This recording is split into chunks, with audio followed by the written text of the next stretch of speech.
Yeah, that makes perfect sense. And that's a different approach. I've never heard anyone really take that approach about multi-sig. Like, that was very insightful. And it makes me think a lot too, because, I've always been a huge proponent of like Unchained Capital. There's all these different companies that, when you read the fine print, they tell you like, okay, this happens if you pass away. We have an estate set up, and then we have kind of a liaison to kind of tell the family member this is how you go about doing it. But now thinking about it, it makes sense when you say like, what if there's an argument?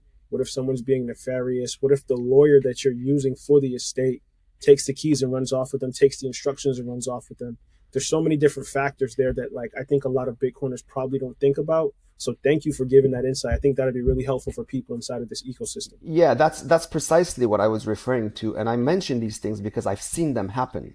So the people problem is a big problem. Companies that offer like Unchained, I mean, I'm sure these guys do a terrific job, right? I mean, but Unchained is here today. Let's say I set up a system with them. Let's say I live another 40, 50 years. Do you know with absolute certainty what's going to be around in 40, 50 years? You do not. You cannot. How do you know they're going to be around? How do you know that the people that they leave after them are going to be just as capable as they are? Do you have absolute trust in that roadmap? If the answer is no, then that's an unnecessary risk in my view. I like to maintain total control over my assets, especially when it comes to money.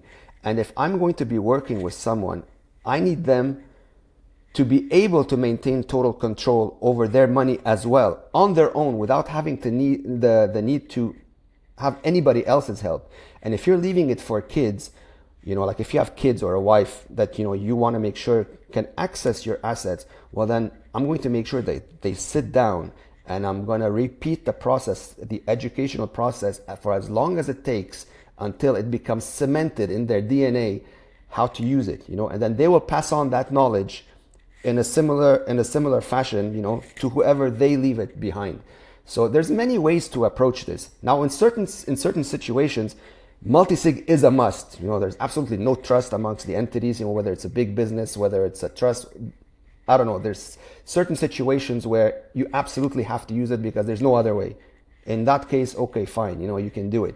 But for the majority of people, I don't see it as an automatic, instinctive, yes, that's the way to go.